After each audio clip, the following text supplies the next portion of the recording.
أعوذ بالله من الشيطان الرجيم.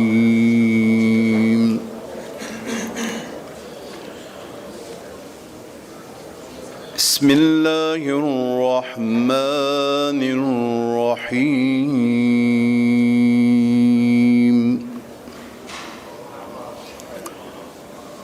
والفجر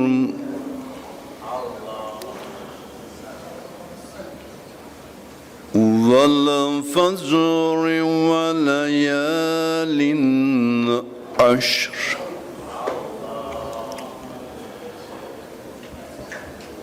بسم الله الرحمن الرحيم. والفجر وليال عشر والشفع والوتر والليل إذا يسر. هل في ذلك قسم لذي حجر.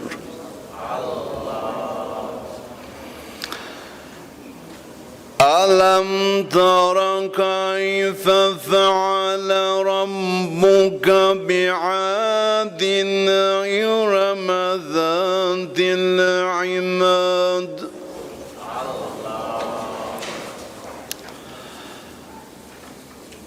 التي لم يخلق مثلها في البلاد.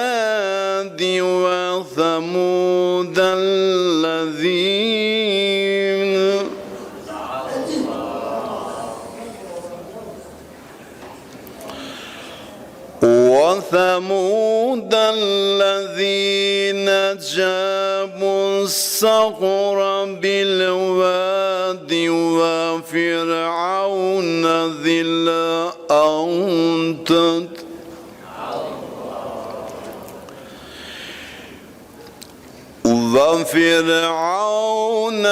الأوتاد الذين طغوا في البلاد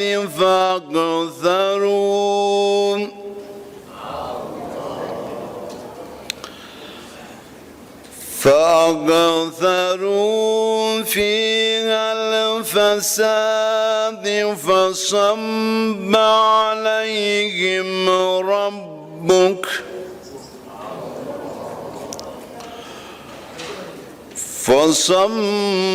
عليهم ربك صوت عذاب. إن ربك لبالمرصاد. فأما الإنسان إذا ما ابتلاه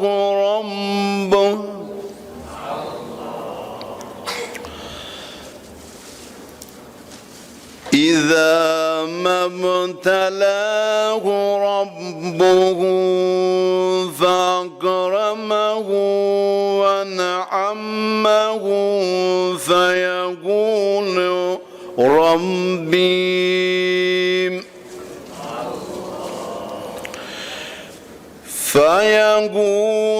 ربي أكرمني. وأما إذا ما ابتلاه فقدر عليه. وأما إذا ما ابتلاه فقدر عليه رزقه فيقول ربي أهانن.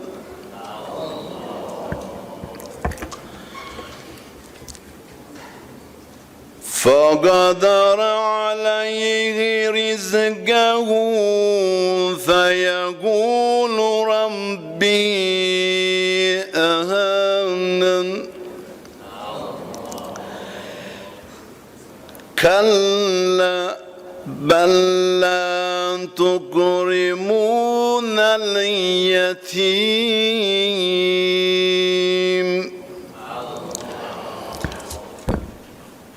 ولا تحاضون على طعام المسكين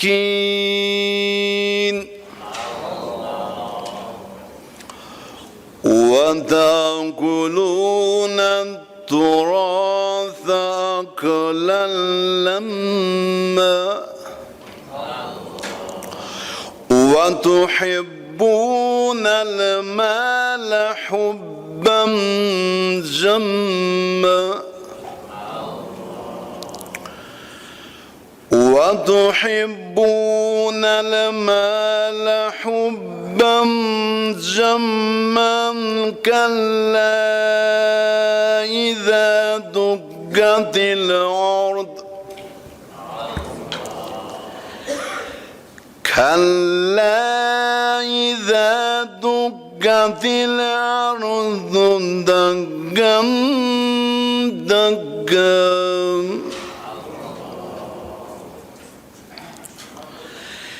كلا إذا دكت الأرض دكا دكا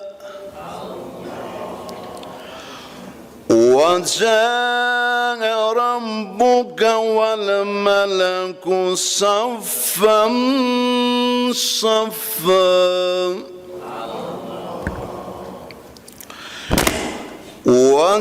وجيء يومئذ بجهنم يومئذ يتذكر الإنسان وأنى له الذكرى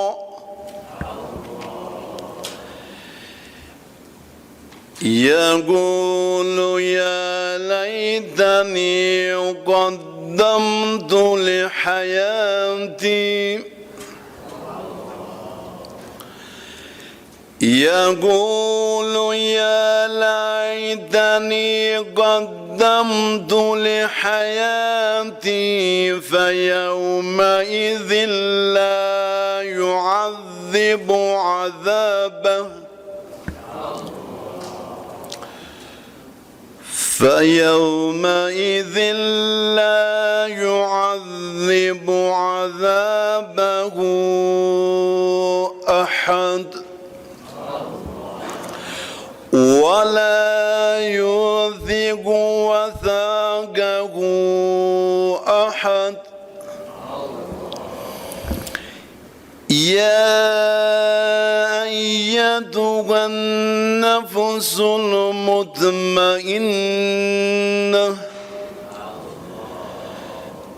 ارجعي إلى ربك راضية مرضية فادخلي في عبادي وادخلي جنتي صدق الله العلي العظيم اللهم وزد وبارك على رسول الله وآله الأطهار على رسول الله وآله الأطهار Peygamber ve Ali Peygamber'in cüz cemalı salavatına yediler.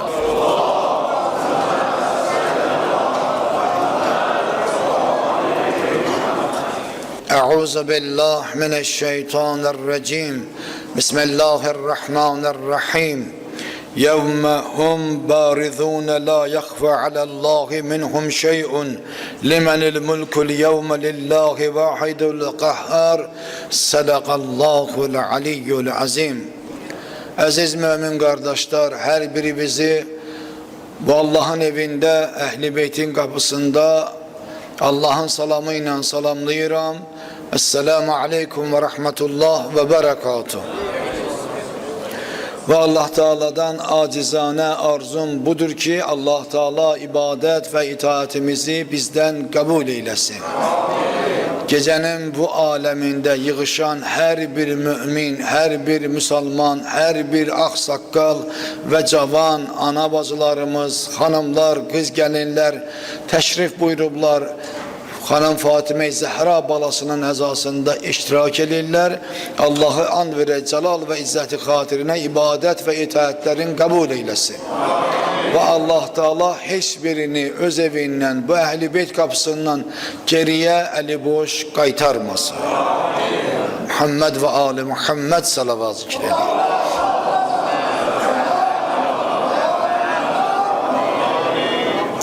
Gafir suresinin 16. ayesinde Müteala Allah böyle buyurur. Buyurur yevme hum barizune la yakhfa alallahi minhum şey'un.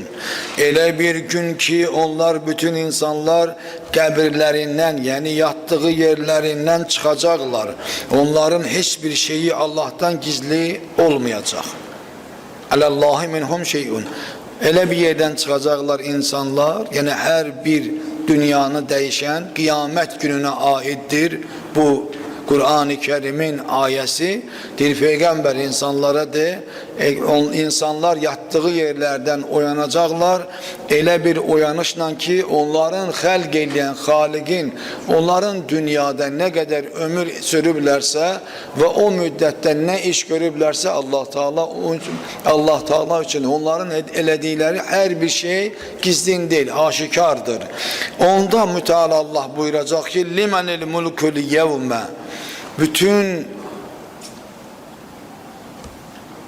yaranışların her bir şeyin telef olandan sonra, məhv olandan sonra, yok olandan sonra insanlar təzdən o ki qayıdacaqlar təkrarən limenil mulkul yevme diyecek ki Allah Teala mülk, hakiki mülk sahibi kimdir? Allah buyurarak bugün mülkiyet ve hakimiyet kime məxsustur? Ondan sonra özü buyuracak lillahil vahidil qahhar. Lillahil vahidil qahhar. Allah özü cevap verecektir. Biz bir olan hiçbir şeriki olmayan her bir şeye kadir olan Allah. Her şey onun elindedir. Olabilir ki senin bu dünyada mülkün var. Olabilir ki vazifen var. Olabilir her ne kadar sen özün için nəsə yığmışsan. Ama elə bir güman ve zənn edirsən ki yığdıqların her bir şey senindir. Xeyr. Sual ona aittir ki ey insan yoktan yaratmışam seni. Seni bu dünyada her ne kadar yaşayırsan yaşayandan sonra aparıram sen ara qəbr evinə ve qəbr evindən təkrarən sen uyanışın var. Allah Müteala buyuruyor limenil mülkiyil yevm. Bütün her bir yarattığına mülk, hakiki mülk sahibi kimdir sualını verir. Sonra özü cevap lillahil vahidil qahhar. Bilin, haberdar olun. Ya Peygamber çattır onlara. Lillahi, o Allah'tır, vahidil qahhar olan, her şeyi olan, her şey elinde olan Allah'ın elindedir. Odur mülkün sahibi, hakiki mülkün sahibi odur. İndi hakiki mülkün sahibi Rabbimiz, Haligimizdir. Bizim de onun karşısında büyük bir məsuliyyətimiz var. Yani her ne kadar daha çok sana yakın olan, sen onun karşısında daha çok məsuliyyət hiss etmelisin. Ki benim Rabbim, benim Haligim var. Ona göre insan bu dünyada yaşayarken bilmelidir ki nedir ve ne işin sahibidir. Allah Müteala Kaf suresinin 16. ayesinde buyurur وَلَقَدْ خَلَقْنَا الْاِنْسَانَ وَنَعْلَمُ مَا تُوَسْوِسُ بِهِ نَفْسُ. Deyir biz insanı halq ettik ve na'lemu ma tuvesvisu nefsu. Ona nefsi ona ne vesvese edirse biz onu deyir bilirik. Ve nahnu aqrabu ileyki min hablil verid. Peygamber o insanlara de ki o insanlara en yakın biz onlara şah damarından bile yakın olan Allah'tır menem. Bizidir en yakın olan şah damarından bile ona yakın olan menemdir. Yəni Allahın tanımalıdır. Məna, bilirsiniz necədir? Bu dünyada mülkiyyət iki yerə bölünür də. Bir etibari mülkiyyət var. Yəni o dünyada müvəqqəti mülkiyyətdir. O ki sən nə qazanmısan, o ki sənin nə mülkün var, maşının var, evin var, nəyin var. İndi hər nə edirsə sağlığa qismət olsun. Yəni bunlar etibari mülk, yəni keçici mülktür. Səndə qalıcı mülk deyil, amma qalıcı mülkün sahibi Allah özüdür. Yəni Allah Taala özüdür. Allahı tanımaq və onun əzəmətini dərk edəndən sonra insan hər nə qədər mülkü də olmuş olsa bu dünyada, Allah Taala bu Qur'an-ı Kərim ayələri ilə insana bəlli eləmək istəyir. Yəni insana çatdırmaq istəyir, insanı fikirləşməyə dəvət edir ki, insan fikirləş və əlindəki olan o mülk, hətta canın belə mənim əlimdədir. Sən mülk sahibi deyilsən, mülk sahibi, həqiqi mülk sahibi mənəm. Ona görə məni tanı və mənim buyurduğum əsasda həyatını nə et? Qur günə. Baxın, insan həyatında biz kənd yerlərində və yaxud da çöllükdə yaşayan insanlar bilirlər ki, bəs qarışqa bir zaman təzə dünyaya gəlir. Təzə dünyaya gələndən sonra qarışqa hələ yer üzərində başlayır tərpənməyə.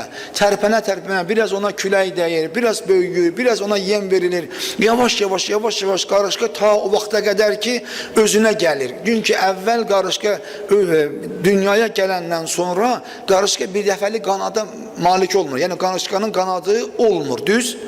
Sonra böyüyəndən sonra qarışqanın qanadları əmələ gəlir. Qarışqa qanadları əmələ gələndən sonra yavaş-yavaş elə hiss edir ki, mən uçmaq istəyirəm. Uçmaq ərəfəsində olanda görür ki, hə, uçuram, artıq yerdən, torpaqdan mən uzaqlaşa bilirəm, sevinir. Sevinə daha çox hündürə uçmaq istəyir. Bir o qədər hündürə uçmaq istəyir və yuxarıdan aşağı baxanda öz evinə, öz uçduğu yerə görür ki, hə, mən nə qədər böyümüşəm, mənim nə qədər qol qanadım var, mən bu cür güclü imişəm. Bu cür fikirləşə biraz da daha çox uçandan sonra göy aləminə birdən görürsən ki, bir külək gəlir, bərk bir külək qarışqanı aparır, harasan. Bütün yurdu, yuvası, hər şeyi öz qanadlarda sındı, töküldü yerə. Elə bu cür olur da, insan da bu dünyada elədir. İnsan ana mətnindən dünyaya gəlir, hansı bəhbəhlə valideynlər onu boya başa çatdırırlar, ona dərs verirlər və yaxud da indi hər bir vasitə ilə insan başlayır güclü olmağa, daha qüdrətli olmağa, imkanı olandan sonra Allah bir imkan verir, onun bir vəzifəsi olur və yaxud da ticarətdə bəxti gətirir. İndi hər bir vasitə ilə özü üçün toplayandan sonra o elə ki görür özündə güc var, sözündə güc var, əlində güc var, mülkü var, malikanası var, hər şeyi var. Başlayır digərlərindən, özündən aşağı olan insanlara həmən o uçan, qanad çıxardan qarışqa kimi hündürdən aşağı baxmağa. Ta o vaxta qədər ki uçur, yəni böyüyür, özünü məğrur aparır, bir nöqtəyə çatandan sonra görürsən ki, əlindən hər bir şey alınır. Oradan düşür yerə ki, ay mən nə etdim? Amma orada ki, elə ki ona bir imkan verilmişdi, əlində imkanı var idi, onda insanları tanımaq istəmirdi. İnsanların dediği sözlər, haqq sözlər onun qulağına girmirdi və yaxud da girəndə də bu qulaqdan girib o qulaqdan çıxırdı. Onun üçün əhəmiyyət kəsb etmirdi. Misal qarışqanın dünyada olan o azmış insanlara bənzir. Qarışqa ki qanad çıxartdı, uçdu, yuxarıdan baxdı, gördü ki, mən nə qədər böyük bir qüvvətdə Allah tərəfindən yaradılmışam. Amma külək onu nə etdi? Bir səmtə apardı ki, qol qanadı da sındı və evi də həmən o külək vasitəsilə dağılıb getdi. İnsan da o misaldadır. Biz də o misaldayıq ki, Allah Taala hər birimizə müəyyən qədərində, kiməsə 1 il, kiməsə 6 ay, kiməsə 10 il, kiməsə 20 il, kiməsə ömrünün axırına qədər nə isə verir. verməməsi mümkün deyil. Hər bir azdan çoxdan hər bir şeyinə ver ki, hüccəti tamamlasın ki, qaydandan sonra o insanın bir sözü olmasın, nəsə deməyə, bir şikayəti olmasın. Çünki Allah Teala bu dünyanı elə yaradıb bizim üçün ki, biz şikayət elə bilirik ki, şikayət eləyə bilərik, amma bizim qabağımıza elə bir şey gətirib qoyacaq ki, biz peşiman olacaq dediyimiz sözə ki, kaş mən bu sözü deməyəydim ki, Allah Müteal bunu mənim qabağıma qoymayaydı. Ona bir misal, dünənki gecəmiz, qardaşım, əzizlərim, hər birimiz burada oturmuşduq, bizim Roza xanlarımız başladılar ki, bəs Roza deməyə nə oldu? Bir ata öz balası ilə, 7-8 yaşında balası ilə xəbər verdilər ki, bu uşaq həm mərsiyə deyə bilir, həm də İmam Hüseyndən şeir deyə bilir, amma gözləri görmür. Hə? Bu bizə misal deyil. Qiyamət günündə şikayət eləyəcək. Kimlə? Allaha şikayət eləyəcək. Nədən? Çünki Allah Taala'nın bizə verdiyi, bu əzada hələ bizə verdiyin, biz şükrünü eləyə bilmişik Allaha.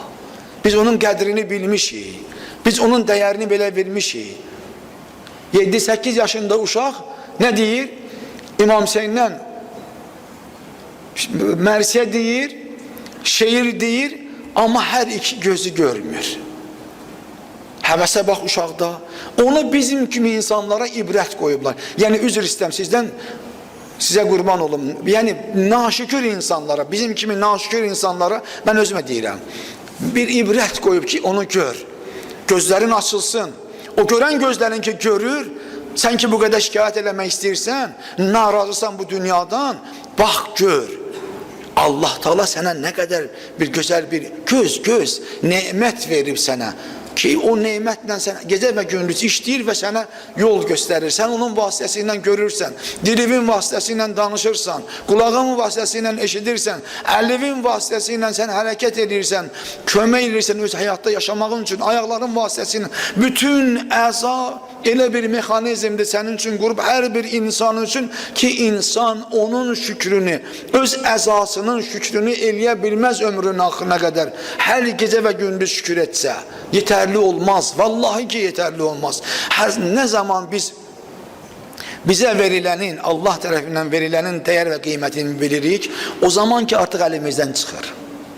O əlimizdən çıxandan sonra deyir, ey kaş mən bu cür eləməyəydi, mənim böyrəklərim bu günə düşməyəydi və yaxud da mənim ürəyim bu günə düşməyəydi və yaxud da mənim damarlarım belə olmayaydı. O cürdə ibadət və itaət və Allah üçün olmaq.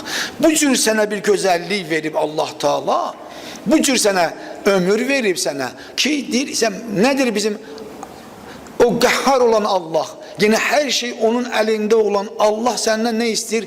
İstədiyi təkcə ibadətdir. Əbd olmaqdır ki, yaratdığım, mənə əbd ol. Yəni, mənim haramlarımı haram bil, halallarımı halal bil. Biz ali bir məclisdə əyləşmişik.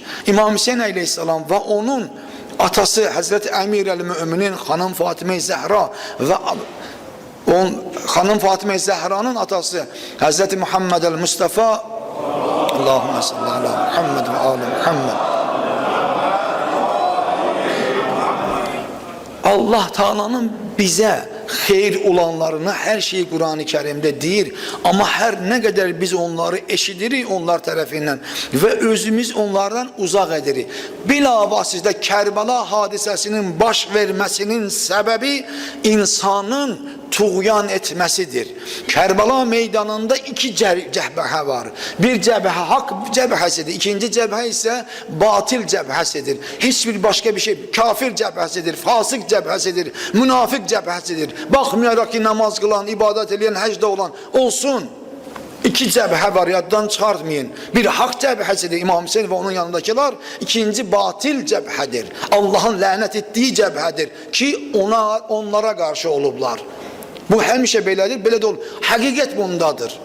Baxmayaraq ki, yenə deyirəm, ibadət əhli olublar, onun heç bir faydası yoxdur. İnsan ibadət eləyə kör-körana və haqqın yanında olmaya, haqq nə istəyirsə sən onu etməyəsən, olunan ibadətin bir faydası yoxdur. Quran-ı Kərimin ayələrinə əsasən mən danışıram, özümdən demirəm bu sözləri. Allah bu cür deyir. Ona görə biz Kərbaladan ibrət götürməliyik və necə Allahı dərk eləyək, onun əzəmətin, onun aliliyin, onun hər şeyə qadir olmağın və hər anımızı da yadında saxladığı bir qüvvə var ki, hər şeyi bilən bir Allahdır. Biz ona yəqin etsək, bilsək ki, doğrudan həqiqətən də Allah Teala hər bir şeyə qadirdir, o zaman bu cür dünyada fitnə fəsad törənməz.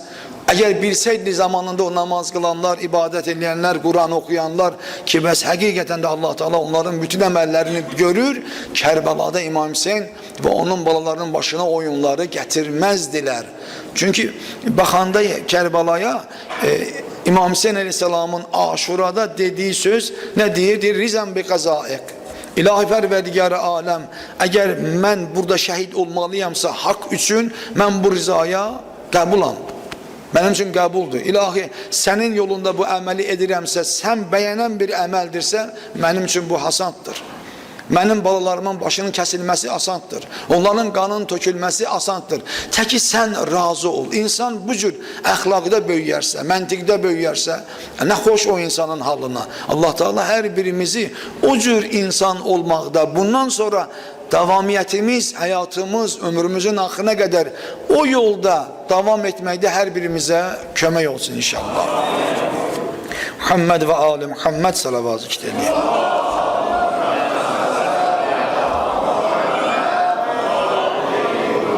Məsələn, qiyamət günündən Quran-ı Kərimin ayələrindən buyurur, deyir, İzə şəmsi kuvvirət, elə ki, deyir, günəşin solacağı zaman deyir, və izən nucumun qədərət, ulduzların deyir, qaralıb töküldüyü, yerə töküldüyü zaman, və izəl cibalu suyirə, dağlar hərəkətə gəlib parça-parça olduğu zaman,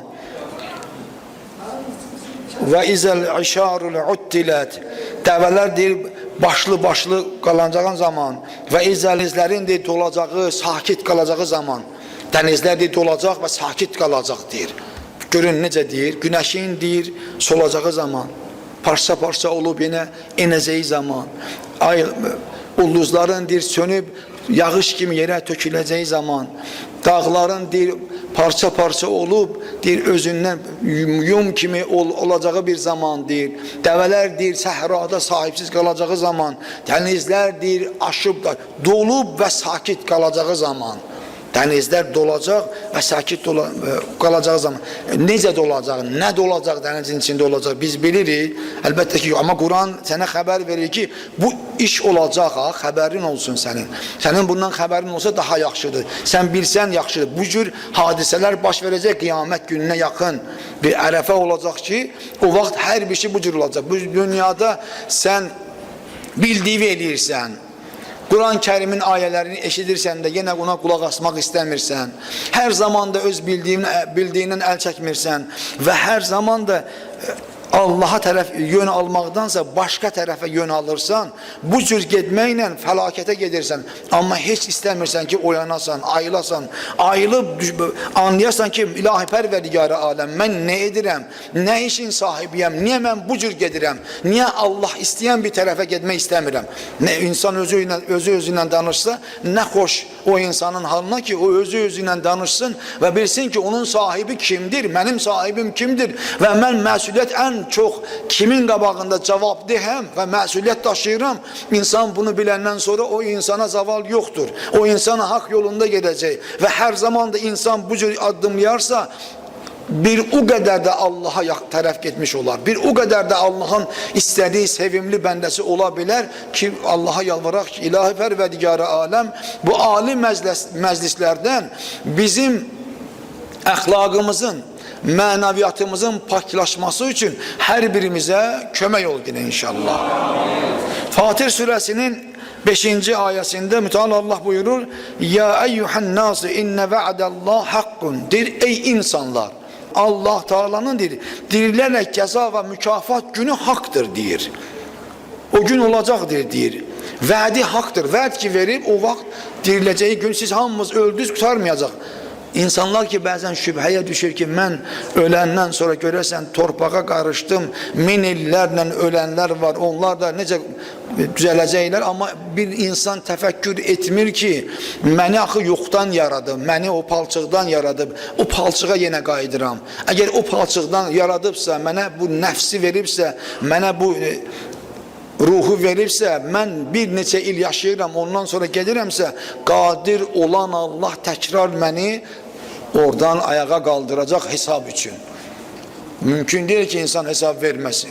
İnsan hər bir şeyi eləsin, sonra hesab verməsin. Bu mümkün deyil. فَلَا تَغُرَنَّكُمُ الْحَيَاةَ الدُّنْيَا Belə isə deyir, məbada dünya həyatının zahiri deyir, görünüşü və ləzzətləri sizi aldatmasın deyir. فَلَا تَغُرَنَّكُمُ الْحَيَاةَ الدُّنْيَا Bağlanma deyir bu cür dünyaya. Amma deyəndə ki, bağlanma bu cür dünyaya, bu o demək deyil, sən tərki dünya olasan. Mən tərki dünya olam. Xeyr, bu dünya bizim üçün yaradılıb. Amma hər şey ki Allah Teala qədərində deyib, o qədər ki var bizim üçün hədd qoyub Allah Teala, o həddi aşmamaq şərti ilə buyurur. Deyir, yəni, فَلَا تَغُرَنَّكُمُ الْحَيَاةَ الدُّنْيَا Yəni insan, bu qədər ki sənə verdim, sən zənn etməklə ki, bu hər şey mənim əlimdədirsə, mən hər şey eləyə bilərəm. Xeyr, Allah hədd qoyub sənin üçün. Yox, mən özüm qazanmışam, bu mənim imkanımdır və mən istədiyim şəkildə bunu istifadə edərəm. Xeyr, o formada deyil, o şəkildə deyil. Allah deyir, yox, hədd qoymuşam. Necə ki, mən halala hədd qoymuşam, harama hədd qoymuşam. Bunların hamısı hədd var. İnsanın qazancına da Allah Teala hədd qoyub. Əgər o həddi sən gözləməzsənsə, əlbəttə ki, Allah Teala'nın bir cəzası var. O cəzanı sən çəkəcəksən. Bugün bu dünyada olmasa, o dünyada inşallah ki çəkəcəksən. Ona görə buyurur, فَلَا تَغُرَنَّكُمُ الْحَيَاةَ الدُّنْيَا Bu dünya həyatı səni o qədər də qürrələndirməsin. Belivi bağlama ha bu dünyaya. Mən hər şeyi bu dünyada eləyirəm, hər şeyi eləyə bilərəm və yaxud da ki, əlimdən nə gəlirsə onu mən əsirgəməməliyəm. Bu cür deyil, eləmə, Peyğəmbər. Onlara de bu cür eləməsinlər. Cəzası var. Elə bil doğma atadan, doğma anadan, ən yaxından daha yaxın. Ona görə deyir də, nəhnu əqrəb min hablil varid. Mən deyir, öz yaratdığıma, bəndəmədir, şah damardan belə yaxınam deyir. Deyir, ona görə, fələ təğurənləkum il-həyatət dünya. Bu dünya həyatı sizi o qədər qürrələndirməsin, özündən coşturmasın, özündən çıxartmasın. Yəni, bu qalxmağın bir enişi var. Elə qalxarsan ki, sonra oradan bir dəfəli gələcəksən, başın sınar, ayaqların sınar, əlin sınar, işsiz qalacaqsan, pulsuz qalacaqsan, bəs onda nə edəcəksən? Qürrələnmə də bu dünyaya, belə olma. Yəni özünə də çox güvənmə, ha, mən bu qədər güclüyəm, mən bu qədər çox bilirəm, mən başqasını daha çox aldada bilərəm və yaxud da ki, nəsə hər bir şey ki, onu siz bilirsiniz, məndən daha yaxşı bilirsiniz. Deyir, yox, bunları eləmə, olmaz. Bir ibrət götür. Qürrələnmə yenə. Çünki bir vaxt gələcək ki, nəsə olacaq, ola bilər ki, çox halda insana bu dünyada bir göstərir, nişan verir ona. Hər bir halda ona nişan verəndən sonra onun bir xəcaləti var, onun bir utanmağı var, onun bir gizlənməyi var. Elə bir iş gör ki, insanlardan, cəmiyyətdən, qohumlardan gizlənmə. Alnı açıq ol, bu cür deyir. Səni bu yığdığın var və dövlət qürrələnmə ona, çox da ona bel bağlama. Çox yerdə ola bilər ki, sənin imdadıva çatsın, amma elə bir yer olar ki, yerlər olar ki, o sənin imdadıva çatmaz. Əksinə ondan həzər edərsən ki, hesabı çoxdur sənin üçün. Kaş bu olmayadı ki, bu qədər hesab necə verim mən? Bu da var, ha? Sonra, hətta misal çəkim, əgər o dünyada belədir ki, kaş mən bu qədər, söhbət haramdan gedir, ha? Bu qədər haram yığmayaydım ki, hesabı da bu qədər mən üçün çətindir. Amma bu dünyada var, ha? Allah uzaqlasın evlərdən, sizlərdən və bizlərdən. Oğru görürsən ki, çox bir şey oğruyur, onun məhkəməsi olanda deyir, kaş bunu az yazaydılar, bunu 5 milyon yazmayaydılar, bunu yazaydılar bir 500 min. Düz değil. Çünki 5 milyonun böyük bir azadı var, hesab kitabı var bu dünyada hələ, amma 500 min ondan daha çox azdır da, o cürdə o dünyada. İnsan peşiman olacaq ki, kaş bu dünyada nəyisə eləmək olur, onu dəyişib, nəsə eləyəsən. Amma o dünyada onu eləmək mümkün deyildir. Və la yəğurannakumul billahil qarur. Və məbada o çox hiləgər olan, Allah Müteal buyurur peygamber insanlara de ve la yagurrannakum billahil garur ve mebada o çok hilegar olan şeytan sizi Allah'ın mühlet vermesi ve bağışlamasıyla aldatsın. Ki şeytan sizin kalbinize gider.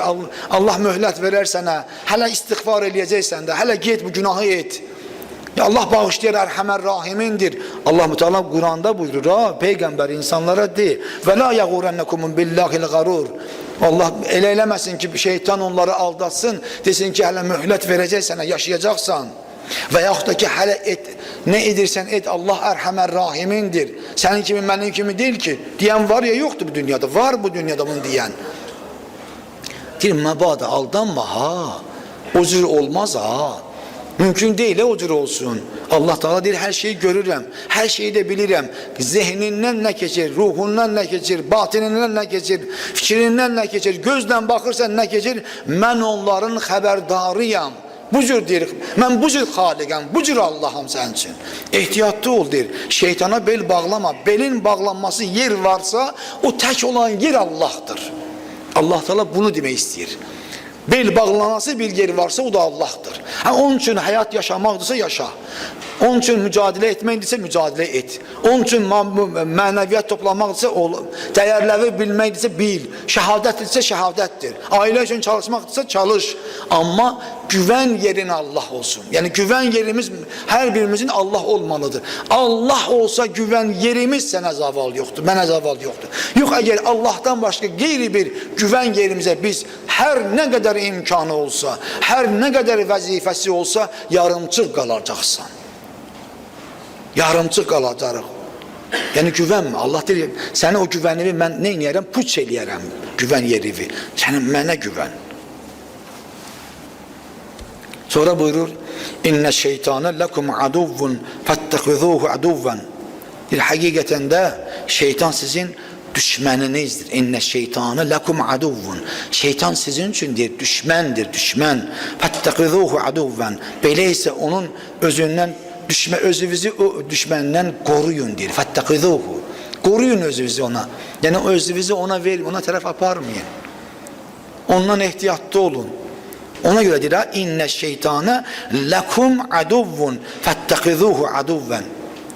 Şeytan sizin için, peygamberdir, onlara de, onlar için açık aşikar bir düşmendir der. O düşmenden korunsunlar, amanın günüdür. Yani ona kurban gitmesinler, özlerini ona kurban vermesinler. Necə ki İmam Hüseyin Kərbalada özünü şeytana değil Allah'a feda etti. Allah yolunda feda etti. Hak üçün feda etti. Onu bizim için nişana koydu ki kişilik mektebi budur. İnsanlık mərifət mektebi budur. İnsanlar hakikaten de Allah beğenen bir bende olmak istəyirsinizsə hayatta yaşayarken şehadet ruhiyyəsiyle yaşamak lazımdır. Bu demek değil, hatta bir nəsə muharebe olacak. Allah uzak eləsin muharebeni. Bir daha Azərbaycan xalqına muharebe qismət eləməsin.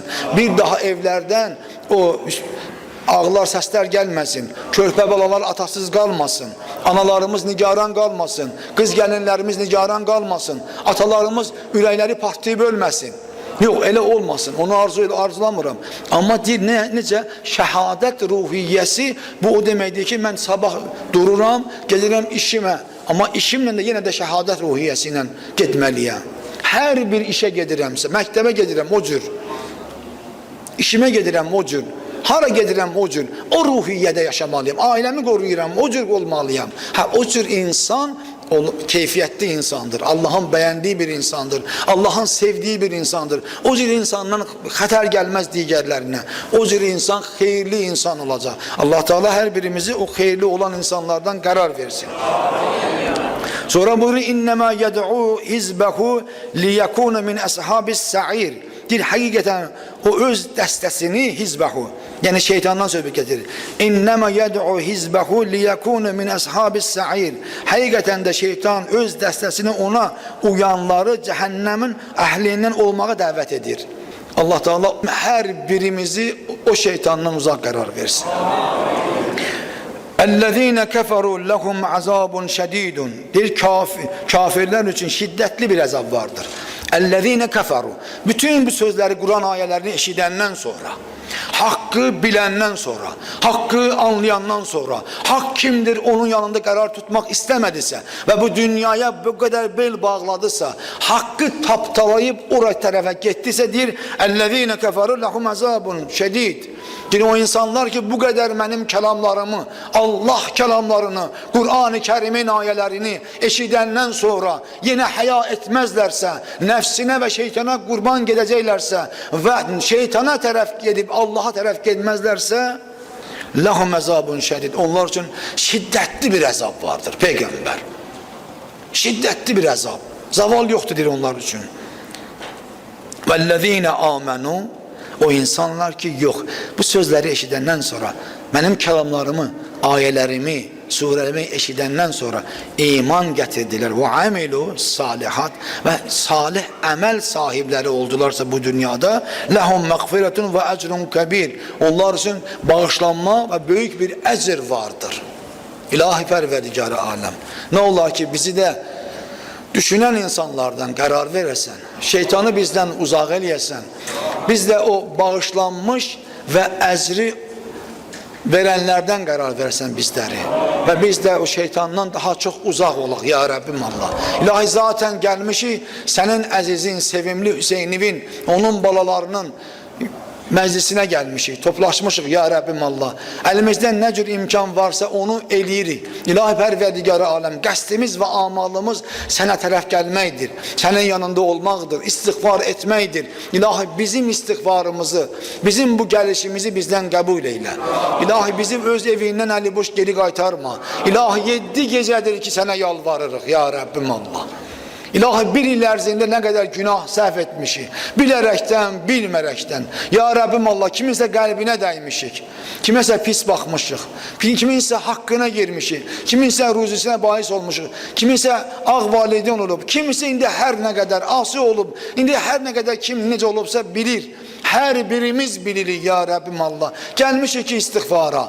Ya Rabbim Allah, o istiğfarı bizden kabul eyle ve bizi bağışla yine ki ilahi kıyametin gününde o asi olan cərgədən olmayaq, şeytanın cərgəsində olanlardan olmayaq. O ki toplum şəklində, cəm şəklində hamılıqla cəhənnəmə gedəcəklər. Pərverdigar-ı aləm, bizi onlardan qərar vermə.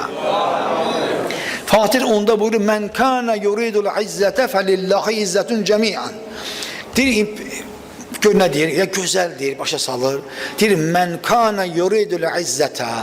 Kim ki əgər doğrudan da izzət istəyir, izzətli olmaq istəyir, dəyərli olmaq istəyir, qiymətli olmaq istəyir, bəyənilmiş olmaq istəyir, deyir, fəlillahi izzətun cəmiən. Allah'tadır bütün izzət. Başka yerde aktarmayın. Bütün okuduqlarım, bütün ayələrin, elə bil ki, tam kulminasiya nöqtəsi, tam insana başa salma nöqtəsi ki, tamam sadəliyi ilə insana başa salır. Sənə, mənə, hər bir olan camana, qocaya, ahıla, ağbirçəyə, xanıma nə deyir? Mən kənə yuridil izzətü deyir. Hər kəs deyir, şərəf şan istəyirsə, şərəf istəyirsə, izzət istəyirsə, şan istəyirsə, deyir, fəlillahi izzətü cəmiyyən. Bütün izzət, fəxarət, gözəllik, məhəbbət, eşq, Allah eşqi deyir, Allah'ın yanındadır. Sen orada tapa bilərsən. Orada olsan izzətlisən. Onun yanında olsan izzətlisən. Onun cərgəsində olsan izzətlisən. Peygamberin cərgəsində olsan izzətlisən. Kur'an'ın yanında olsan izzətlisən. Əhl-i Beytin yanında olsan Müslüman izzətlisən. Hüseynin yanında Aşurada olsan izzətlisən. Hüseynin məclisində olsan izzətlisən. Burada oturup istiğfar etsen izzetlisən. İzzet taparsan Allah yanında. Her şey de onun yanındadır. İlahi bizi de o cür insanlardan karar ver ya Rabbi. İleyhi yes'adul kelimu tayyibe vel amelus salihu yerfa'uhu. Deyir, pak sözler onun dergahına taraf yükseler. pak sözlerdir. İleyki yes'adul kelimut tayyibu vel amelus salihu yerfa'uhu. Deyir, pak sözler onun dərgahına tərəf yüksələr və pak sözü isə yaxşı əməl yuxarı qaldırar. Pak söz danışırıq, ileykidir yes'aduhu. Nə ilə qalxar? Yaxşı əməllə qalxar. Hər bir yolu bizə göstərir, Allaha and olsun. Bir pak söz danışırsan, gözəl namaz qılırsan, ibadət eləyirsən, oruç tutursan, İmam Hüseyin məclisində, əzasında iştirak eləyirsən, İmam Hüseyndən danışanda gözlərin ağrıyır, ürəyin ağrıyır. Amma ondan çıxandan sonra deyir, sənin bu əməlivi qaldırmaq üçün Allah huzuruna mən mələkləri göndərirəm də, səndən bir şey istəyirəm. Nədir o? Onunla bərabər pak əməl. Sən pak əməl göndər onunla bərabər, üst-üstə qoyum, aparım orada mən. Mən onun intizarındayım, axı mələk gəlib, mələkləri Allah Teala göndərir. Əməl dəftərimiz sağımızda, solumuzda, sizə qurban olum. Hər əməlimiz yazılır. Bütün danışdığım bu pak əməllər, pak sözlər gözəldir. Amma onunla bərabər əməl olmalıdır. Nə qədər mən səhərə qədər sizlərlə danışım, siz də qoşulasınız mənlə. Allah kəlamlarının, Peyğəmbər kəlamlarının, Qur'an-ı Kərimin ayələrini xırdalayaq. İmam Hüseynin bütün elədiklərini deyək, bu pak sözləri gözəldir. Onun o vaxt dəyər və qiyməti olur, yaddan çıxartmayaq. Pak əməllə bir yerdə. Bunu Qur'an deyir, mən demirəm. Siz də oxuya bilərsiniz evdə. Fatir 10. Fatir surəsi 10-cu ayə. Deyir, nə zaman Allah'tan gör, necə sakit, yavaş-yavaş səni, məni başa salmaq istəyir. وَالَّذ۪ينَ يَمْكُرُونَ İleyhi yes'adul kelimatu tayyibə. Ona tərəfdir qalxacaq sənin gözəl əməllərin, gözəl sözlərin. وَالْعَمَلُ الصَّالِحُ يَرْفَعُهُ. Amma gözəl, salih əməl onu qaldıracaq. Qaldıran gözəl əməldir. Allah Teala bizim hər birimizi o gözəl əməl sahiblərindən qərar versin. Və hər birimizin qəlbinə öz gözəlliyin inayət eləsin, biz eləyə bilək, bu dünyada gözəl əməl sahibi ola bilək. Yəni Allahın sevmədiyi suizəni, böhtanı, ev yıxmağı, məhv etməyi, qırmağı, yəni təkəbbür olmağı, hər bir şey ki Allah bəyənmir, onları bizdən uzaq eləsin. Batinimizdən və qəlbimizdən uzaq eləsin. Və bizləri o salih əməl edən, gözəl imkanımız qədərində, kimin nəyə imkanı çatır ki, gözəl söz deyə bilərsən, salih əməldir. Gözəl yol göstərərsən, salih əməldir. Bizim öhdəmizə düşən gözəl danışarsan, salih əməldir. Gözəl tədris eləyərsən, dərs verərsən, salih əməldir. Kiməsə kömək eləyərsən, salih əməldir. Kiminsə paltarı yoxdur, onun üçün paltar alarsan, salih əməldir. Hansısa bir yetimin qarnını doyuzdurarsan, salih əməldir. Məscid üçün nəsə eləyəcəksən, salih əməldir. Məktəb üçün nəsə tikərsən, salih əməldir. Xəstəxana imkanın varsa, nəsə eləyərsən, salih əməldir. Yol tikərsən, salih əməldir. Bu cür əməllər salih əməllərin müqabilində sən qalxırsan, olursan Allahın əzizi. İlahi, bizi də onlardan qərar ver. Sonra buyurur, ayənin sonrası var. وَالَّذ۪ينَ يَمْكُرُونَ السَّيِّئَاتِ لَهُمْ عَذَابٌ شَد۪يدٌ وَمَكْرُ اُولَٰئِكَ هُوَ يَبُورُ. Aman Allah. Bir hiləgərliklə pis iş görənlər üçün isə şiddətli bir əzab vardır. Hiləgərliklə deyir. وَالَّذ۪ينَ يَمْكُرُونَ السَّيِّئَاتِ لَهُمْ. O insanlar ki hiləgərdirlər deyir.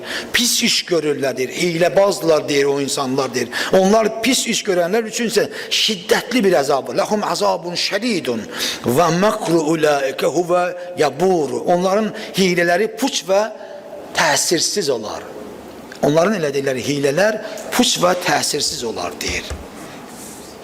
Məqsəd, amalımız bu İmam Hüseyin məclisindən bir nəticə çıxartmaq. Bütün bu dediyim sözlər yaddan onu çıxartmayın ki, Həzrəti İmam Hüseyin əleyhissalamın 72 şühəda, onların ikisi qoca olub, digər 70'i cavan olub, əzizlərim. Bu deyilən bütün sözlər burada əyləşən cavanlaradır. Yenə təkrar edirəm. Həbib ibn Məzahir, Müslim ibn Öfsəcə bunlar qoca olublar. Digərləri İmam Hüseyn də daxil, Əbəlfəz də daxil, hamısı cavan olublar. Və Allah Taala da istəyir ki, cavanlıq vaxtında sual olunacaq. Qəbr evində birinci sorulan soru Allah'ı tanıdın mı? Necə tanıdın? Peyğəmbəri tanıdın mı? Tanıdın, necə etdin? Nə etdin? İmamını tanıdın mı? Tanıdın. Sonra nə etdin? Nə işlə məşğul oldun? Onun cərgəsində ola bildin mi? Ya yox. Sonra deyir ömrün. Cavanlar sizə qurban olum. Ömrü sorgulayacaqlar birinci. Ki ömrünü harda verdin? Sən indi oturmuşsan burada Allah'ın evinde, İmam Hüseyin'in meclisinde ne hoş halı var. Bu saatlerin burada geçti. Sen bütün şanla, şöhretle diyersen ki Allah'ım ömrümün falan vaxtlarını ben harda verdim? Senin evinde verdim. Senin kelamlarını işittim. Ve senin sözlerine kulak astım. Onda güzel olacak. Bir ömrünü harda verdin? Ey cavan. Allah Taala'nın işi cavanlandır. Çünkü cavan güçlü olmalıdır. Cavan elimli olmalıdır. Cavan etiqadlı olmalıdır. Cavan mənəviyyatlı olmalıdır. Cavan terbiyeli olmalıdır. Çünkü geleceğimiz cavanların elindədir. Bizim Azərbaycanın da geleceği cavan. Cavan ne kadar mənəviyyatlı olsa, elimli olsa, savadlı olsa, Allah tanıyan olsa bir o kadar da onlardan xeyir görmüş olacak. Cavan ne kadar pis yolların ardıcı gitmiş olarsa bir o kadar da bela ile karşılaşmış olarıq. Gələcəyimiz bəla ilə olacaq. Bəlalı olacaq, pis olacaq. Ona görə bu məclislərdə cavanlarımız çox olmalıdır. Əzizlərim, bir cavan da var. O da İmam Hüseynin oğlu Əli Əkbərdir. İnşallah bunu deyim sizə, qutarıram, vaxtınızı çox aldım, üzr istəyirəm sizdən. Deyir, Əli Əkbər istəyir, gəlir atasının yanına Aşura günü, deyir, atacan, mənə izni meydan ver. Deyir, İmam Hüseyin baxır Əli Əkbərə, başın salır aşağı, gözləri dolur. Elə dayanır ki, qabaqda olan düşmən şəmadət etməsin, onun ağlamağını görməsin. Deyir, oğulcan, deyir, ata mənə icazə ver, artıq Bəni Haşimdən də birinci şəhid olan, o 18 cavan olub orada, onun birincisi Bəni Haşimdən Əli Əkbər gedib müharibəyə. Deyir, atacan, mənə izin meydan, görüşür atasıyla, izin meydan verir, elə ki meydana gedir, çağırır döyüşçü, Bəkir ibn Qanim olur, ən böyük pəhləvanlardan biri. Elə ki İmam Hüseyin əleyhissalam görür ki, oğlu Əli Əkbərlə üzbəüz həmən bu pəhləvan dayandı, at çıxarmışdı, çox da güclü bir pəhləvan idi Bəkir ibn Qanim. Bunu görəndən sonra daha çox narahat oldu, saraldı belə. Bacıları, xanımlar onu görəndən sonra dedilər ki, bəs ya Hüseyin, nə baş verdi ki, məyər Əli Əkbərə bir şey baş verdi? Dedi, yox, heç bir şey baş vermədi. Gedin Əkbərin anası Leylaya deyin ki, bəs dua etsin. Allah Teala ana duasını tez eşidər. Xanım Zeynəb gəldi, xeymədə Leylanı gördü, Əkbərin anası, Əli Əkbərin anası. Dedi, bəs ağam göndərdi, Hüseyin göndərdi. Dedi ki, bəs Əli Əkbərin anasına deyin ki, dua etsin. O onda deyir, əllərin qaldırdı, Leyla xeymədə əllərini qaldırdı Allahın huzuruna, dedi, ilahi bi ətəşi Əbi Əbdillah, bi qurbəti Əbi Əbdillah, ilahi sənə and verirəm İmam Hüseynin o ətşan olan, dodaqları yanan boğazına, ağzına, ya Rabbim Allah, ətşan olduğunu Hüseynə, ilahi sənə and verirəm qərib olan, bu çöldə qərib olan İmam Hüseynə, ya eyyuhərrad Yusuf ilə Yaqub, ya eyyuhərrad Yusuf ilə Yaqub, ey Allah, ey o Allah ki Yusufu Yaquba qaytardı, Əli Əkbərimi də mənə qaytar. Əli Əkbər Bəkir ibn Qanimlə müharibə etdi, hər nə qədərsə ona qalib gəldi. Qalib gələndən sonra qayıtdı atasının yanına.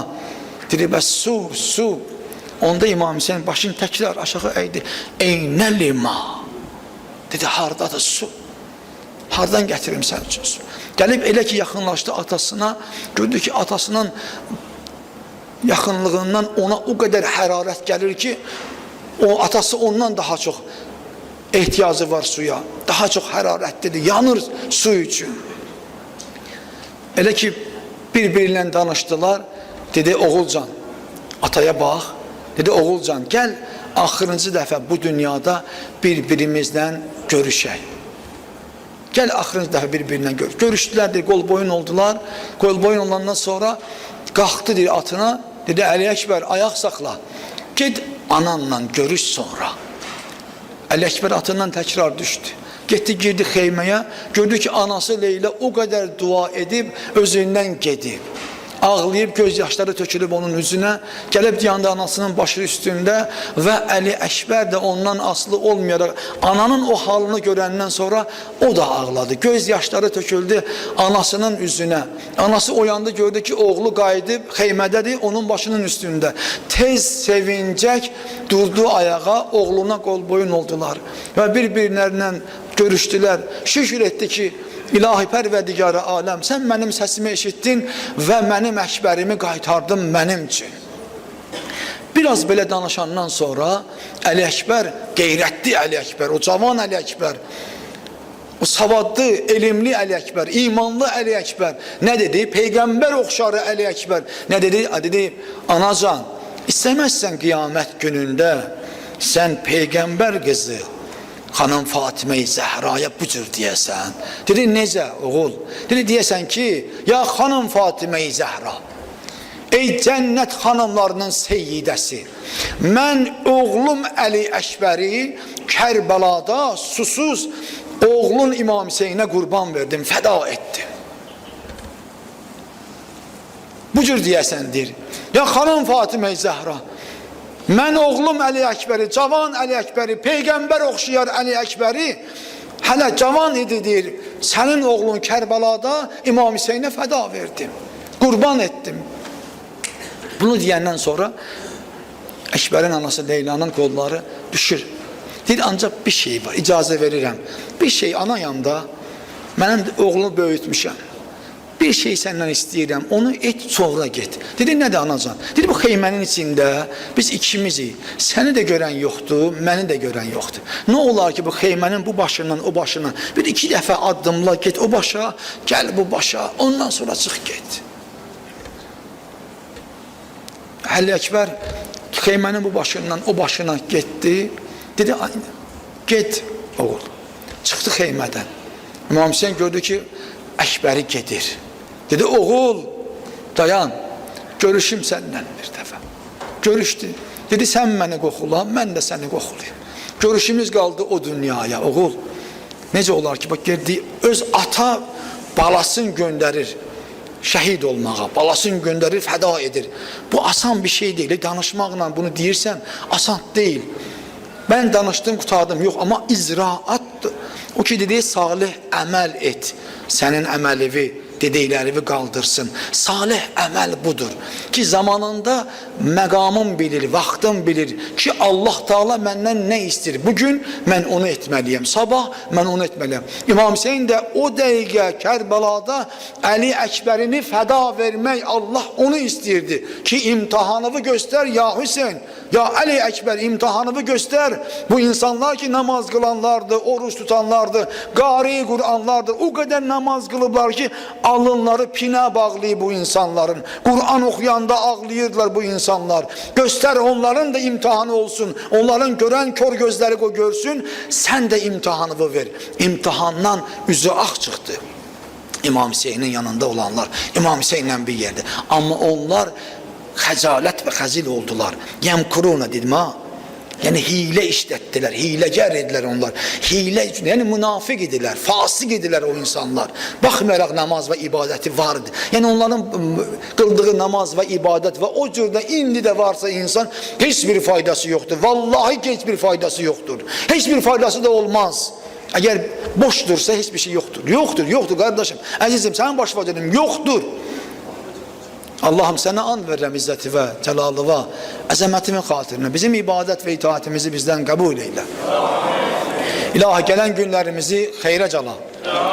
İlahi artıq 7 gecədir ki, hərə bir cür formada gəlir, iştirak edir, əziyyət çəkir, rövnəq verir sənin sevimli bəndələrimin məclisinə, əzasına. Ya Rabbim Allah, burada əyləşənlərin nə ki ürəyində nə hazət var, istək var, həyata keçməsində sən özün onlara və bizlərə kömək ol. İlahi bunlar ki gəlib sənin evə rövnəq veriblər, işıq veriblər, ya Rəbbim Allah, güc veriblər, ya Rəbbim Allah. Mən burada tək kimə danışardım, divarlara mı? Yox, bu insanların dəyər və qiyməti çoxdur. Doğrudan da sizin dəyər və qiymətiniz çoxdur. Həm Allah evində, həm Əhl-i Beyt qapısında. Allahım, ya Rəbbim Allah, bura gələnlərin dünya və axirət işlərini abad qərar ver ki. İlahi nə hacətləri var həyata keçməsində onlara və bizlərə kömək ol ki.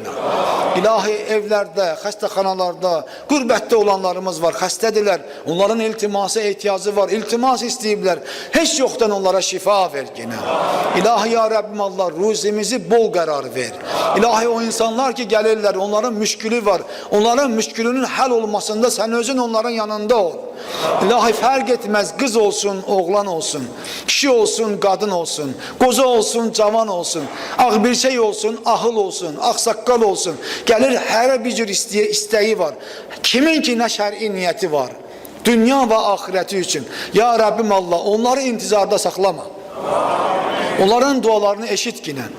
İlahi ya Rəbbim Allah, bizim şəhidlərimiz var vətən üçün. İlahi bu cür sakit yaşamaq üçün onlar canlarını verdilər. Vətənimizi, torpağımızı geri qaytardılar. Ya Rəbbim Allah, onları qiyamətin günündə İmam Hüseynlə məhşur qərar ver ki. İlahi onların ailələrinə səbir ver ki.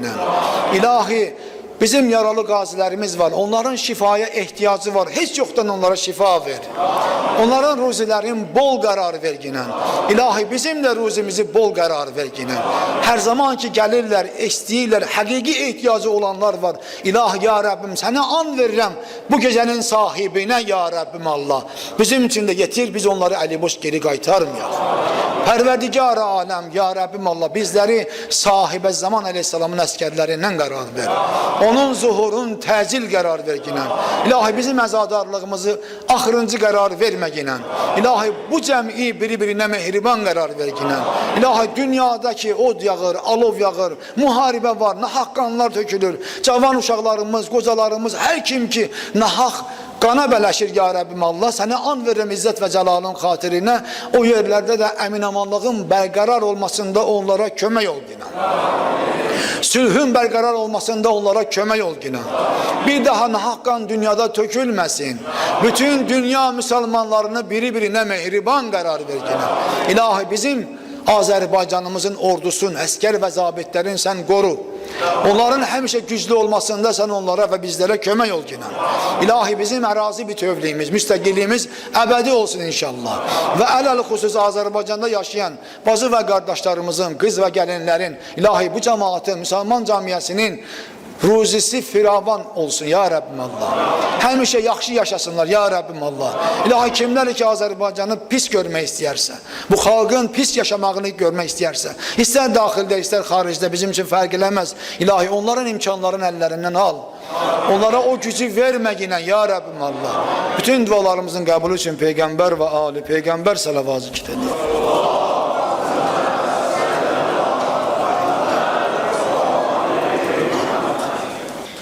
Qələm istər yaza əbruy Əli Əkbərdən, eyləyir şərm həya ruy Əli Əkbərdən.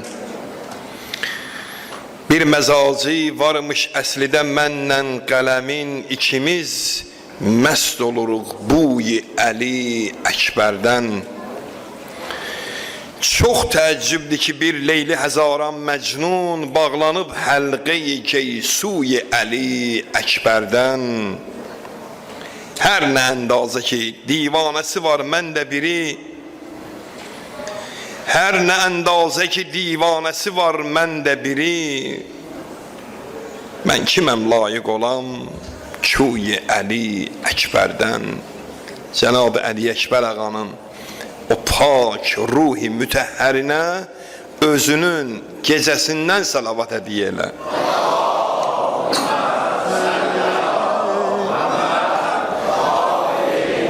Bismillahirrahmanirrahim. Ya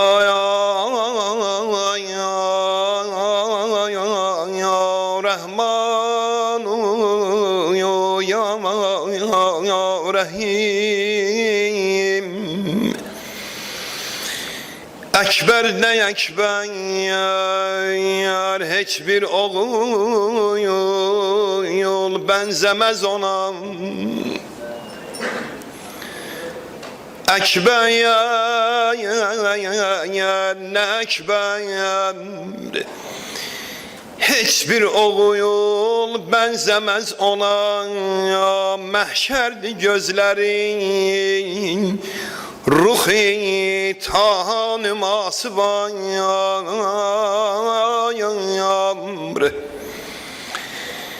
Bir hali var, bir hali var, Medine'de suğranı yandırar.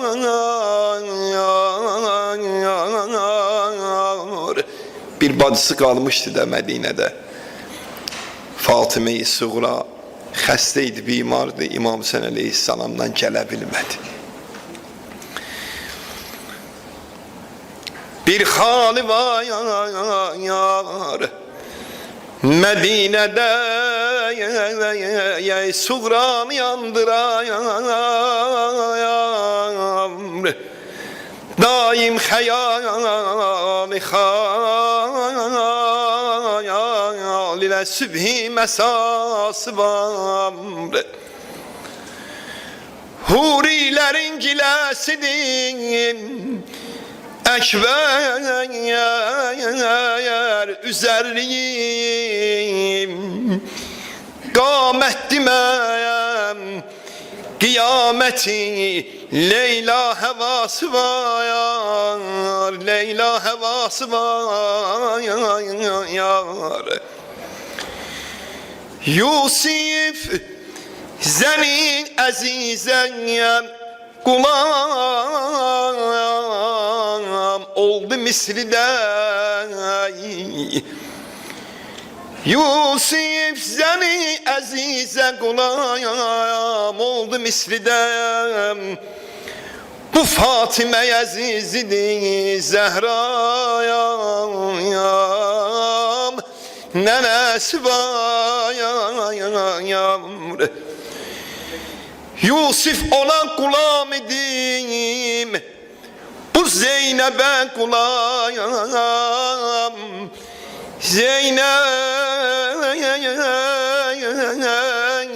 kimi bir emmesi var, dilrübası var. Kardeşlerim mezemmet edip Yusuf'i nebiyim, bu kardeşin elinden öpür, hoş edası var. Hazreti Yusuf Aleyhisselam kardeşlerini mezemmet elədi de onu kuyuya attılar. Kardeşlerini mezemmet elədi deyir Ali Ekber, kardeşin elini öpür, hoş edası var. Ekber gelibdim, Ekber gelibdim, Zeynül Eba xeymegahine, o bimar ağanın xeybesine gelip son anda hamıyla vidalaştım. Geldi kardeşinin xeymesine, İmam-ı Zeynül Abidin'in xeymesine. Ekber gelibdim, Zeynül Eba xeymegahinem. Bimar idim, mükadder edib, ibtilası var. Seslendi yatma aç gözüm kardeş. Seslendi yatmam aç gözüm, ben yol isteyem. Şayet gelenmedim ay kardeş, feleğin çok cefası var. Elə o cürdə oldu Cenab-ı Ali Ekber Aleyhisselam, Seyyidim zikreledi müsibetinden bir sesinden mən deyim inşallah. Hamıyla vidalaşdım. Sonda geldi İmam Hüseyin ağanın huzuruna. Hazret Ebi Abdillah aleyhisselam buyurdu, oğul gedenler vəsiyyət eləyir, sənin vəsiyyətin nədir? Ay balam, ay mənim şəbih peyğəmbər balam, olar ki bir vəsiyyətin olar, sözün olar. Dedi, ata var sözüm, 2 dənə sənə vəsiyyətim var. İmam Hüseyin aleyhisselam dedi, yəni anasını tapşırar mənə, bacılarını tapşırar, axı mən özüm də şəhid olacağım. Oğlum sözün nədir mənə? Dedi, ata qardaşım İmam Zeynəl Abidinlə görüşdüm, amma bimar idi, ayağa qalxa bilmədi.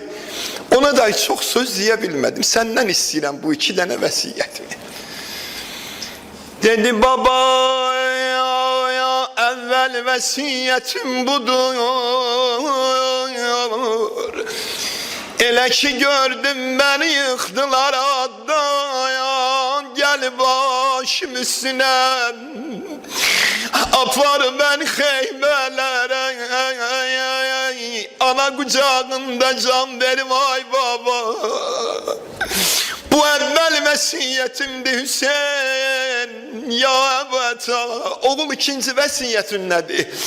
Dedi, baba ya qardaşım Zeynül Abidinə tapşırarsan, elə ki dəfn eləyəndə mənim, sənin ayağımın altında dəfn eləsinlər. Qoy zəmmarilər gələndəyəm, o tozlu torpaqlı ayaqlarım mənim sinəmə qoyub, gəlib səni ziyarət eləsinlər. Ata bala qol boyun oldular, Əli Əkbər yollandı meydana, hamı desin ya Hüseyin.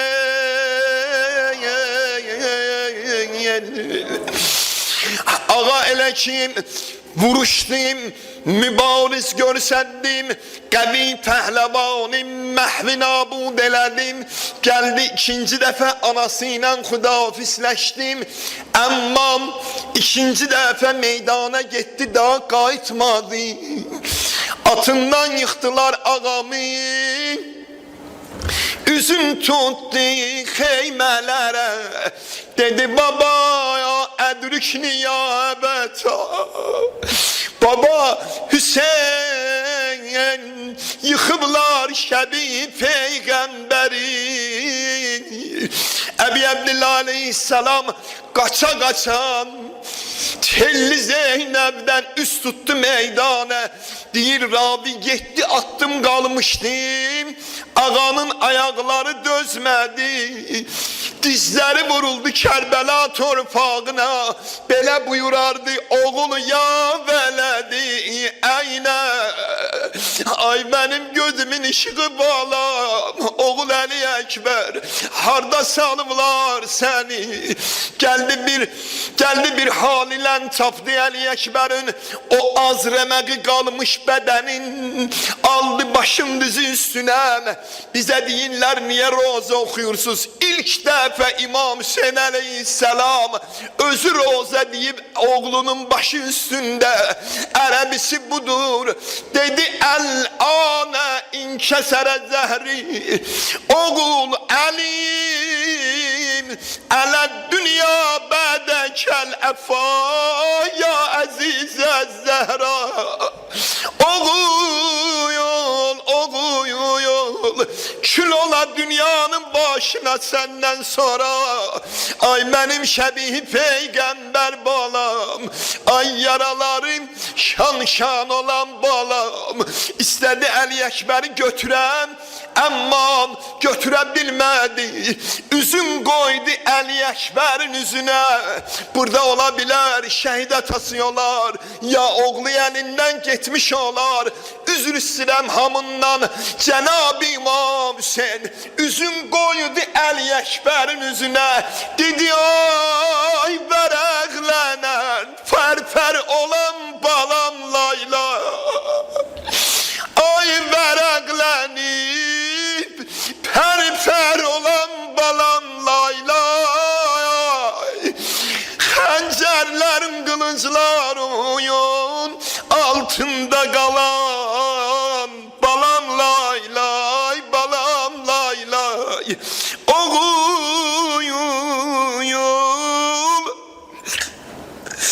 Ananın oğlu ölen bir cür ağlar, ama atanın oğlu ölenden belə diyen yer bala şənim ilahidir. İmamın son sözü bu olub ha.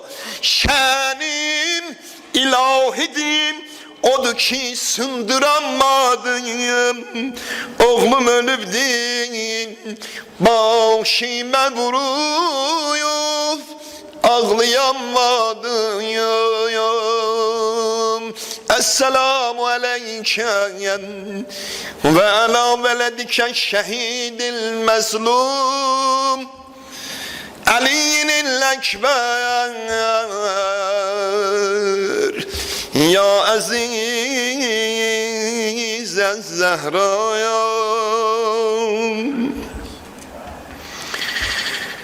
Ay alem niye bes oy olmadı virayan Ali Ekber. Buna hələlik oturan yerdə zəmzəmə eləyəməklə inşallah.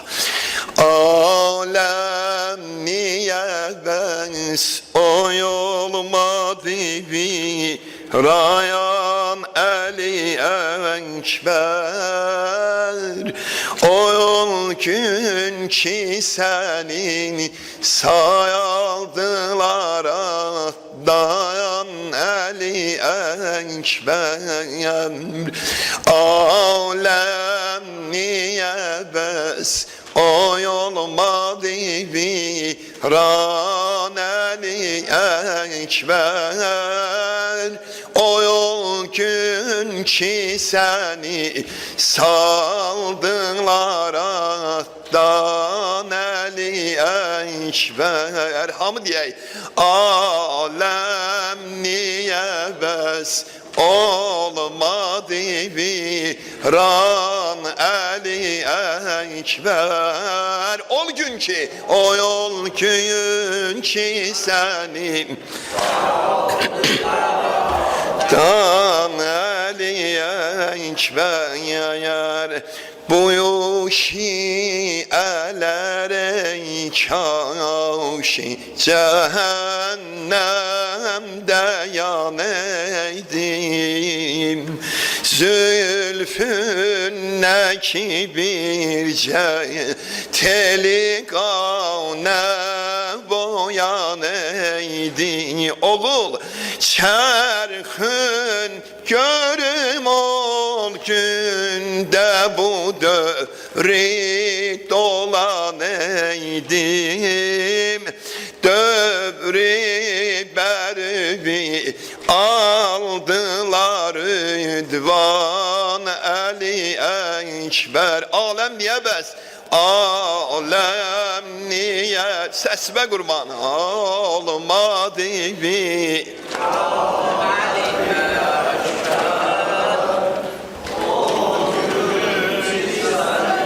saldılar Ekber. Leyla'ya geceler sübhe kimi yatmadı rahat. Sen kimi cevan besledi ey kân-ı keramet. Ahir nereba duyur kalati daru ve hasret. Düşman eliyem kanu ve kaltan Ali Ekber. Alem niye bes olmadı viran Ali Ekber. Alem niye bes olmadı viran Ali Ekber. Ol gün ki seni saldılar.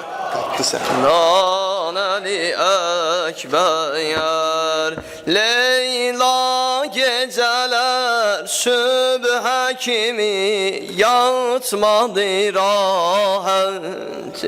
Leyla geceler sübhə kimi yatmadı rahat.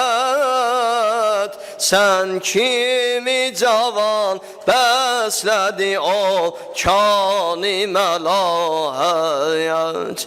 Axır nərəvadur qaladı dar və həsrət. Düşmən eliyə qanı və qəltan Əli Əkbər. Düşmən eliyə qanı və qəltan Əli Əkbər. Aləm niyə bəs olmadı viran Əli Əkbər. Aləm niyə bəs olmadı viran Əli Əkbər. O gün ki səni saldılar qan Əli Əkbər. Qurbanı görülmür kəsəbir kimsənə ət şayan. Əmma sənə rəhm etmədi bu ləşkəri ünvanı. Axır səni meydanda susuz kəstilər qurban. Bu canımız olsun sənə qurban Əli Əkbər. Bu canımız olsun sənə qurban Əli Əkbər.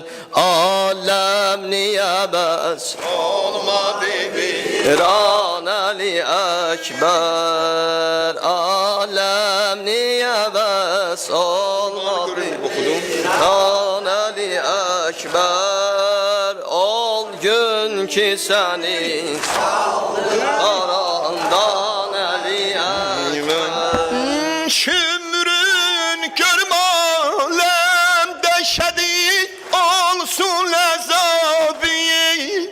Ayan olum şərdə o peyğəmbər cəvabi.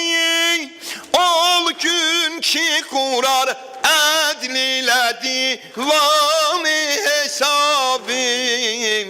Etsin özü bu barədə divan Əli Əkbər. Ol gün ki səni saldılar atdan Əli Əkbər.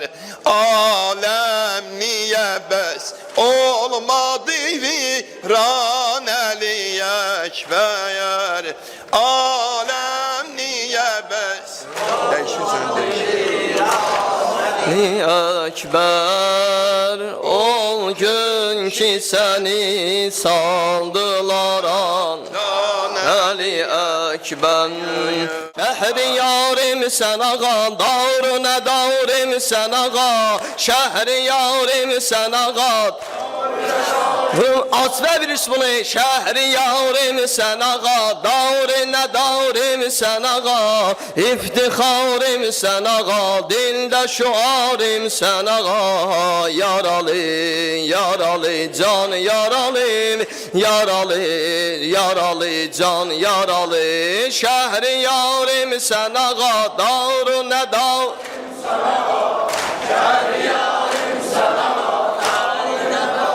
sen ağa, iftixarim sen ağa, dildə şuarim sen ağa. Yaralı, yaralı can yaralı, yaralı, yaralı can yaralı. Dərdimiz var bir nələk, bu dərdi demərik. Dərdimiz var bir nələk, bu dərdi demərik. Sənin eşkində ağa illər ola dərbədəri. Gəl bizim məclisə vallah ağa su istəmərik. Gəl bizim məclisə vallah ağa su istəmərik. Baxmasan da bizə Zəhra can qəhr eyləmərik. Şəhri yarim sən ağa, davr nə davrim sən hamamı. Şəhri yarim sən ağa, davr nə davrim sən ağa. İftixarım sən ağa, dildə şuarım sən ağa. Yaralı, yaralı, can yaralı, yaralı, yaralı, can yaralı. Şəhri yarim sən ağa, davru nə davrimiz ham deyər. Şəhri yarim sən ağa,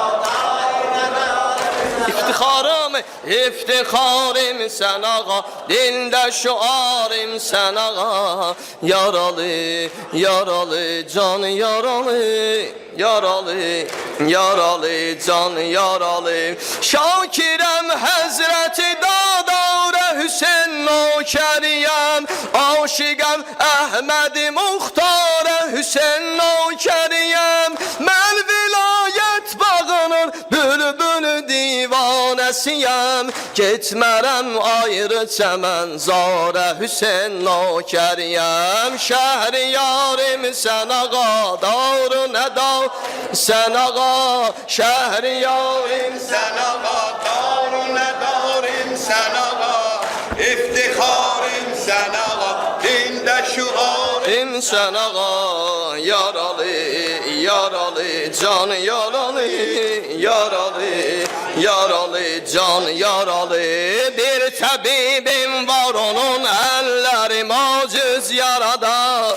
Bir təbibim var onun əlləri maciz yarada.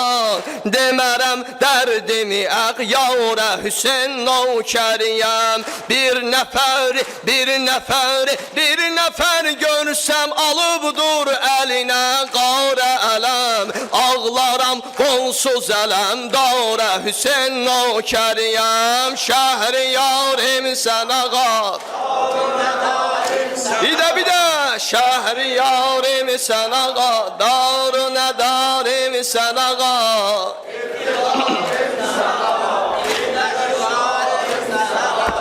Yaralı, yaralı, can yaralı, yaralı, yaralı, can yaralı. Ey türbəti xaki şəfam, ay Kərbəla, ay Kərbəla. Ey türbəti xaki şəfam, ay Kərbəla, ay Kərbəla. Hazırsan? Ay Kərbəla, ses ver. Ay Kərbəla, Maşallah, ay Kərbəla. ay Kərbəla,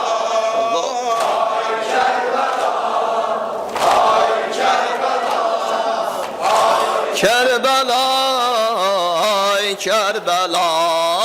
Səndə yatıb bir məhli qam, aləm gədadır ol ağam.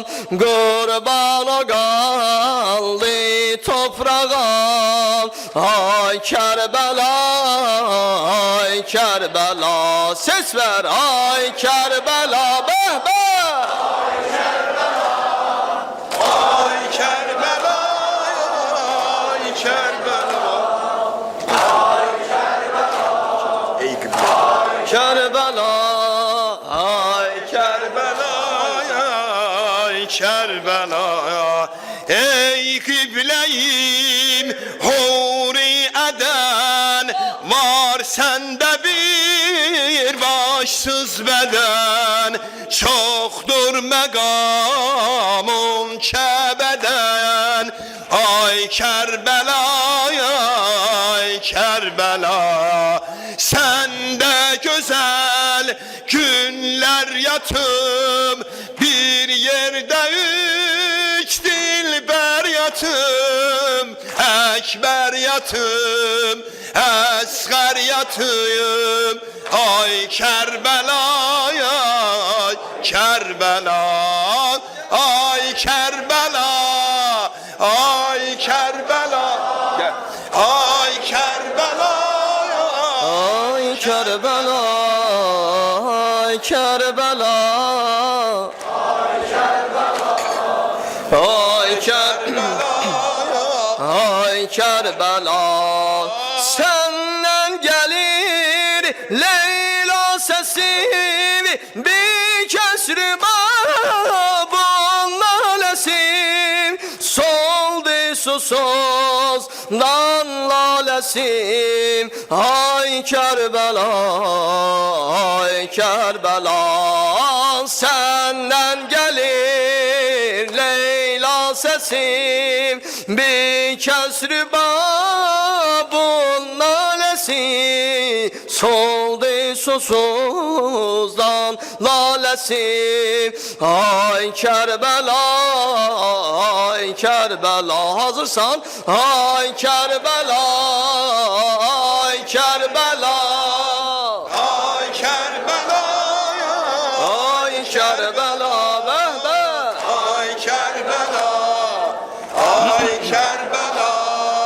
Ay Kerbela, ay Kerbela, sende yatıp bir mehli gam, alem geda durulağam, kurban oğam, li toprağam. Ay Kerbela, ay Kerbela, ay Kerbela, maşallah.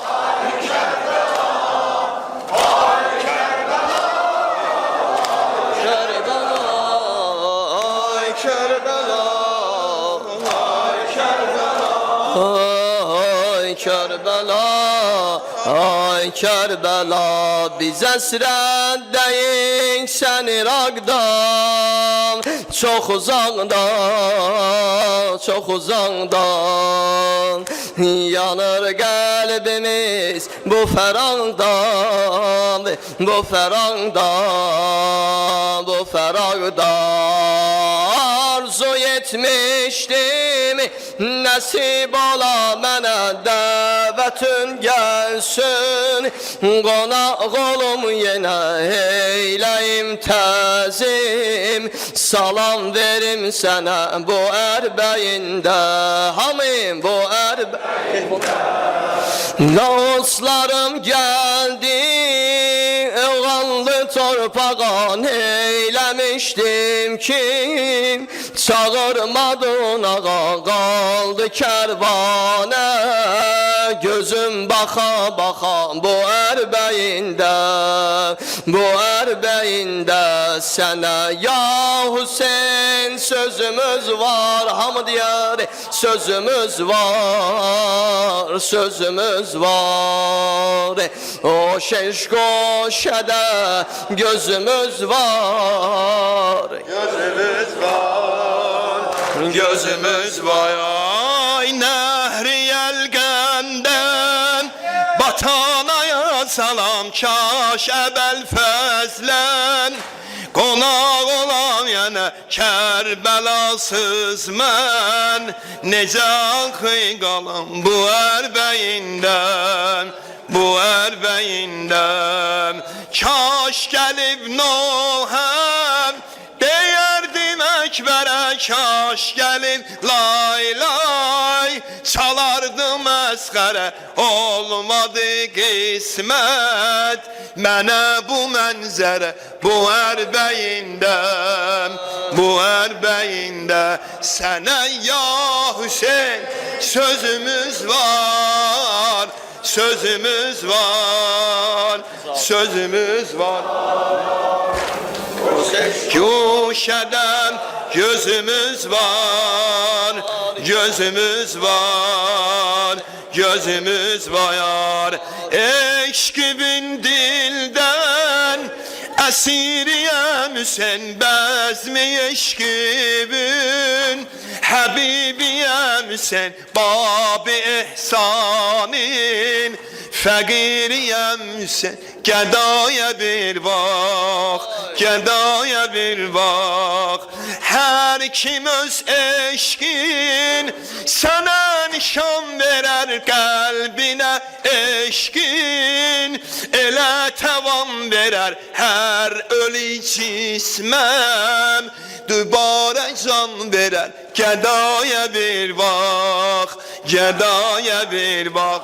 Sənə ya Hüseyin sözümüz var, sözümüz var, sözümüz var ağaya. O şeş guşədə gözümüz var, gözümüz var, gözümüz var. İntizarından yüreği dönüp qana dostlarım geldim. O qanlı torpağa neyləmişdim ki, çağırmadın ağam bu ərbəyində, bu ərbəyində. Kaş gəlib nahəri deyəydim Əkbərə, kaş gəlib lay lay çalaydı məskərə, olmadı qismət mənə bu mənzərə, bu ərbəyində, bu ərbəyində. Sənə ya Hüseyin sözümüz var, Sözümüz var. sözümüz var. O şeşkoşədə gözümüz var, gözümüz var, gözümüz var. Yar nasip koy bize Heydər ziyaretini. Yar nasip kıl bize Heydər ziyaretini. Şah-ı Neceb'de mehri münevver ziyaretini.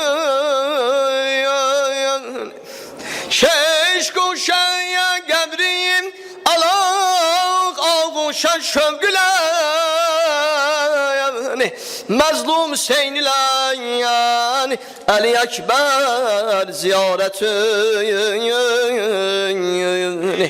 Abi Ferhat üstə düşən bir cüt qolları, Abbas inamidar o dilavər ziyarətini.